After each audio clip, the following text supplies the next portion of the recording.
It's about motivating, inspiring each other, learning from each other, growing from one another.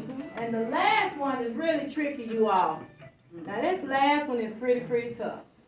And I was like, who can I get somebody with an 800 credit score? They not in here, people with all this money.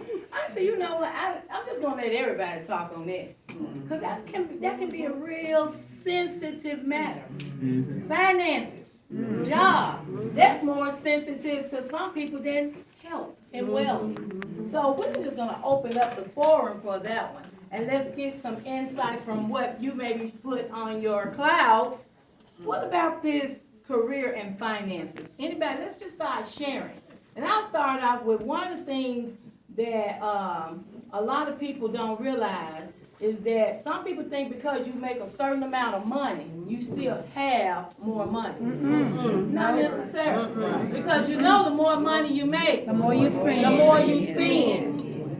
So we're on the outside looking at people who may be making six figures, and you're thinking they are a bank, and they got it like that. But you got to also take in consideration people's lifestyles and the things they put their money into. It may render more of that debt ratio takeout. So we can't stop watching people and worrying about what other people's finances are looking like, and get personal with your own finances, right? And when you find some things that can help you, start small. Money is real sensitive around here. When I don't budget, I get off. I just spend way too much money.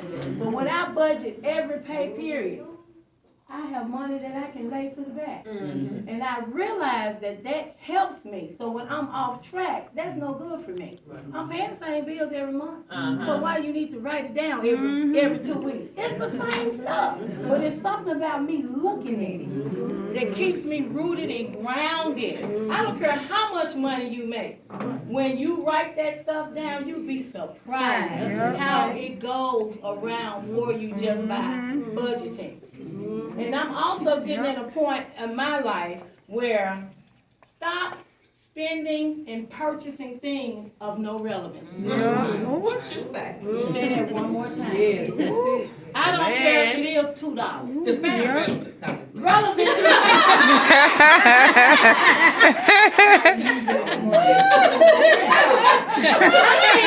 Relevance is I can kind of see how this will help eventually.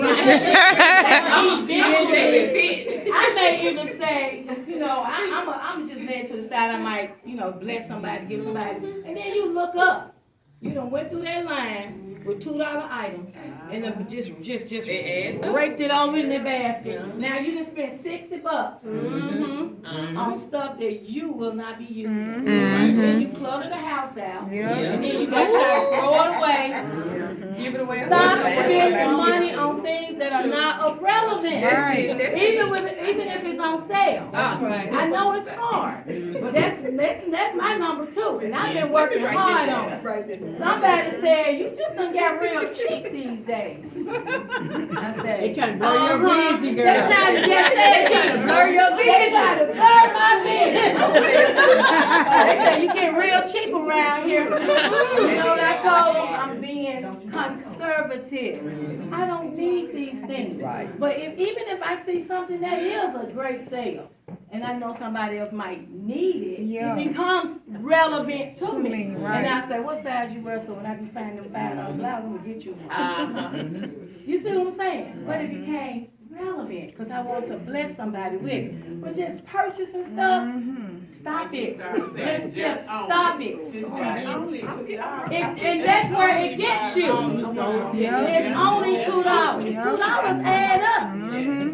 And I laughed at a teacher that I worked with once. She had a penny on the ground. I'm like, good God almighty. That lady paid for her own home, minus about $10,000. Big, nice mansion. Bought her own car in cash. So I'm just looking like, I can do better. It doesn't happen overnight. And if you can't save but a few dollars, it's to program your mind into saving. Just put something back.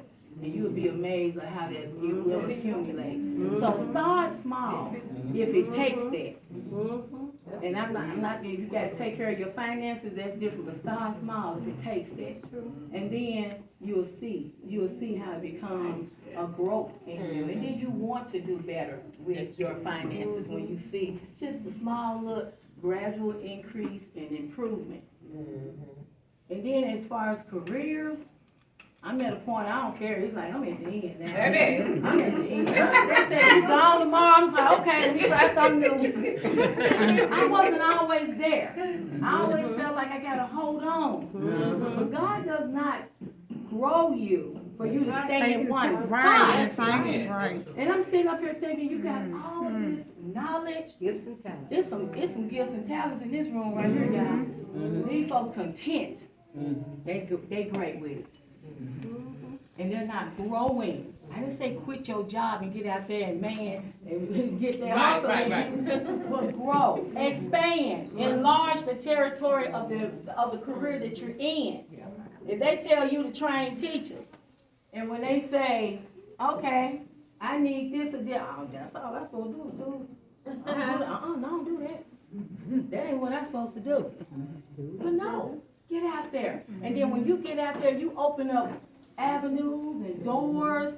All type of people begin to see how great you are and how fundamental you can be in a program. Next thing you know, they looking for you. They want you. But if you just only stay in that box in your career, but it has to be a level of growth. If it's nothing but the way we're going to sign in when you come in the door. So you won't lose all those patience. I ain't talking about you now. You don't lose all your patience because we sitting here 45 minutes before they even intake us at the reception desk.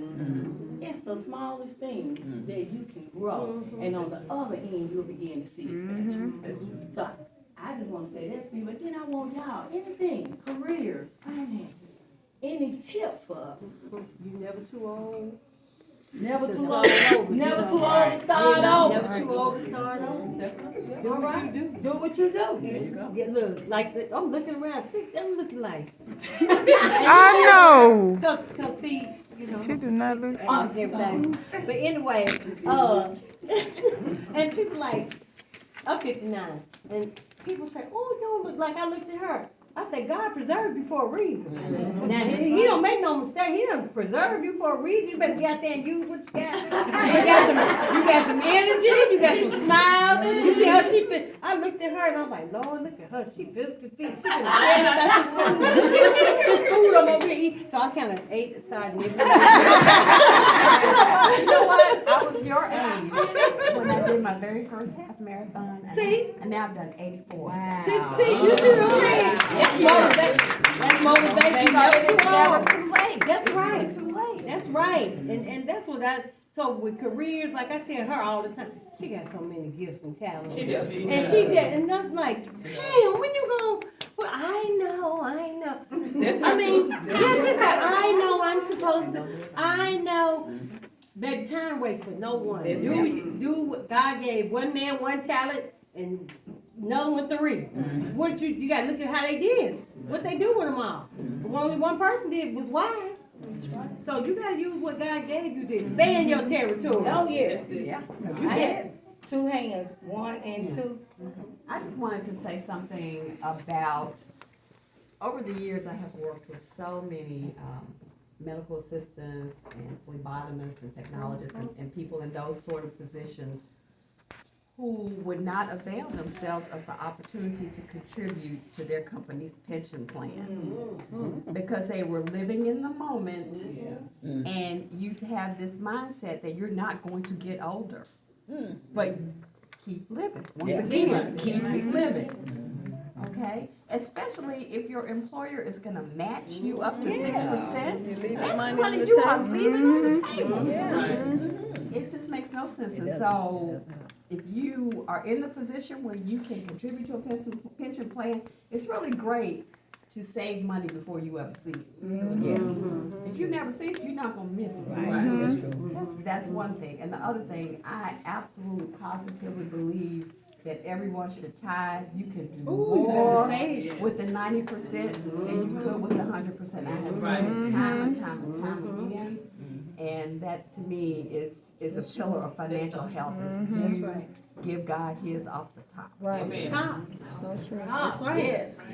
All right, Miss Elena? I was just gonna say an emergency fund, having, you were Yeah. talking about saving, but specifically saving an amount of money, maybe whatever works for you, $500 to $1,000 that you always have, in case something happens that's not covered by insurance or this and that, so that you won't have to, you know, beg and borrow. That's good. And if I may something to say, who's that? Teresa, you had your hand up? Yeah, Okay. I agree with Dr. Moore, having that matching whatever the company, invest in that. Because when I retired last year, Social Security hadn't started, and that's how I live. And I have paid, I'm just telling Lillian, I pay off bills, I pay more than what they ask for, because if you just pay what they're asking for, you're gonna continue to get it. So you gotta pay a little bit more, and I'm able to do that with just a Social Security check every month to pay, and that's one of my goals, to be debt free. I just paid off Amazon, now I'm working on Old Navy. And those are the only three bills, I mean, what you call bills, household, insurance, car, all that, those are necessities. Right. But I have two bills, and I'm working on getting them paid next year. And you can do it, that's why, if you have a bill, one thing I learned a long time ago, when you got a bill come in, people be like, oh, I can't pay this, they said pay this, and they said pay that. But if you send them $10, that's what you used to do, everything is about checks, or money orders. If you send them that bill, and they open it, they gotta put it on your card, so you pay something. Some people that's how we get in debt. Well, I can't pay this, so they don't pay anything at all. Pay on your bills, don't care what it is, you pay something, and you'll start seeing it go down. It'll start going down. Don't just say, I'm not gonna pay it because I don't have the money. That's the worst thing that anybody can do. Pay those bills, if you wanna get out of debt. And you will. And one thing I found out too, a lot of debt we get into is things that we want. And since I've been retired, my husband and I, we have started saving money to pay it off. Because it's normally something we want, not something we need, because God supplies with all our needs, all of them. But if it's something we want, when you want and have the patience, you saved and you pay cash, that eliminates interest rates and all of that stuff. So. You end up paying half as much for it. Yes, right. Exactly. You can bargain when you got cash. You can. All right, it's some good stuff being said here, you all. A lot of good encouragement in this room, and it doesn't stop here. So now it's time to put all this stuff together. It doesn't take long because you got your draft in front of you. Now it's just a matter of you getting the things you need. So what I decided to do was move things to the back table, and then I have a table over here with some magazine stuff so that you can kind of shuffle through without having stuff on one table that somebody else can use. Then I add the little glitzy stuff that you might want to add at the end. But like that.